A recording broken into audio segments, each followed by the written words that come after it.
Après avoir passé 35 ans dans le couloir de la mort, Billy Leon Kirst a finalement été exécuté le 3 mars 2026 à 18 h à la prison d'État de Floride par injection létale. Restez jusqu'à la fin car dans cette vidéo, je vais vous raconter le crime qui lui a valu la peine maximale, le déroulement de son procès, ce qu'il a mangé lors de son dernier repas, comment l'exécution s'est déroulée et quelles ont été ses dernières paroles avant de mourir. Pour comprendre le poids de cette affaire, il faut d'abord connaître la victime. Danny Thomas Parrish est né en octobre 1961. C'était un homme discipliné, aux convictions fortes. Après avoir obtenu son diplôme de fin d'études secondaires à Fort Pierce en 1980, il a consacré une grande partie de sa jeunesse au service militaire, passant 3 ans dans la marine des États-Unis avant de servir dans la garde nationale. En 1988, il a rejoint le service de police aux côtés de son frère en tant qu'agent de patrouille à temps plein. Danny était marié et, bien qu'il n'ait pas eu d'enfant, il occupait une place centrale dans une famille marquée par une longue tradition dans les forces de l'ordre. Il était près de 23 heures à Fort Pierce lorsque l'agent Parrish a repéré une Chevrolet Monte Carlo 1979 bleu foncé circulant à contresens dans une rue à sens unique. Parrish a activé ses gyrophares et a procédé à un contrôle routier.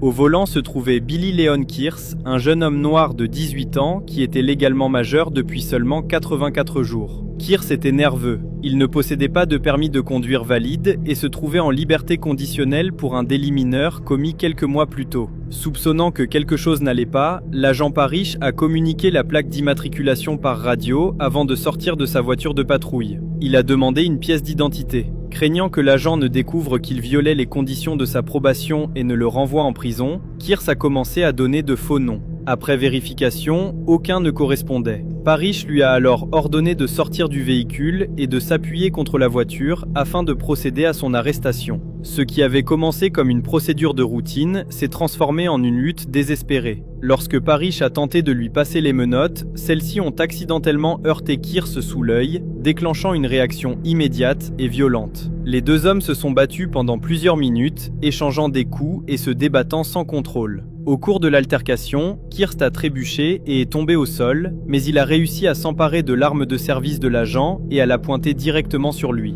Désarmé et vulnérable, le sergent Parrish a levé les mains et, sans opposer de résistance, a supplié pour sa vie. « Allez mec, ne fais pas ça ». Kirst ne s'est pas arrêté. Il a appuyé 14 fois sur la détente. 9 balles ont atteint directement le corps de Parrish. 4 autres se sont logés dans son gilet pare-balles. Kirst est remonté dans sa voiture et a pris la fuite, laissant l'agent mortellement blessé sur l'asphalte. Un chauffeur de taxi de passage a entendu les coups de feu, vu la Monte Carlo s'éloigner à toute vitesse et utilisé la radio de l'agent tombé au sol pour appeler d'urgence des renforts. Parrish a été transporté à l'hôpital, mais il était déjà décédé à son arrivée. La plaque d'immatriculation signalée a conduit les enquêteurs directement au domicile du jeune homme cette même nuit. Kirst a été arrêté et, après avoir renoncé à ses droits, a tout avoué. Il a admis avoir tiré parce qu'il avait paniqué à l'idée de retourner en prison. L'affaire a eu un retentissement médiatique considérable, notamment parce que Parrish était un policier respecté et apprécié dans sa communauté.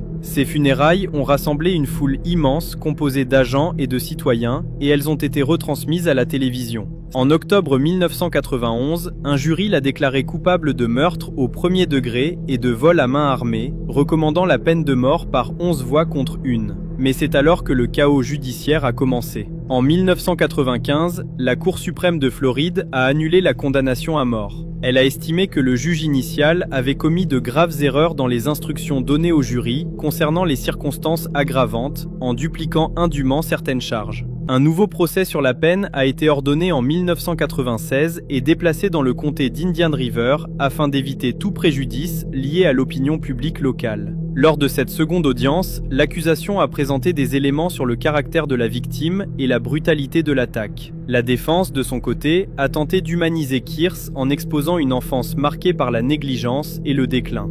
Ses avocats ont expliqué que, dès la naissance, il souffrait de lésions neurologiques causées par la consommation d'alcool de sa mère pendant la grossesse, entraînant un syndrome d'alcoolisation fœtale. Son père l'avait abandonné alors qu'il n'avait que 2 ans.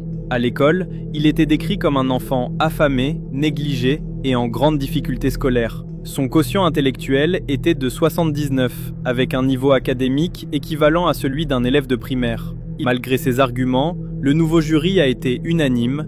Kirst devait être condamné à mort. Il a donc été une nouvelle fois envoyé dans le couloir de la mort. Tous les recours de dernière minute ont été rejetés et le jour fixé est finalement arrivé. Le 3 mars 2026, le protocole a été appliqué. Kirst s'est réveillé à 6 h du matin. Il a reçu une visite, dont l'identité n'a pas été révélée par les autorités, et a également rencontré un conseiller spirituel. Lorsqu'on lui a proposé un dernier repas spécial, il l'a refusé et a reçu le menu ordinaire de la prison pour le dîner. Selon les rapports, il est resté calme et de bonne humeur tout au long de la journée. À 18 h, Kirst a été escorté dans la chambre d'exécution.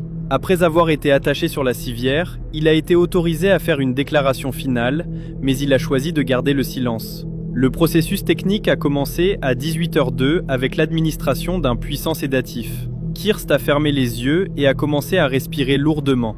À 18 h 08, le directeur de la prison a procédé à la vérification de conscience en lui secouant les épaules et en appelant son nom. Il n'y a eu aucune réponse. Peu après, un médecin légiste est entré et, après avoir vérifié les signes vitaux, a prononcé l'heure officielle du décès à 18 h 15.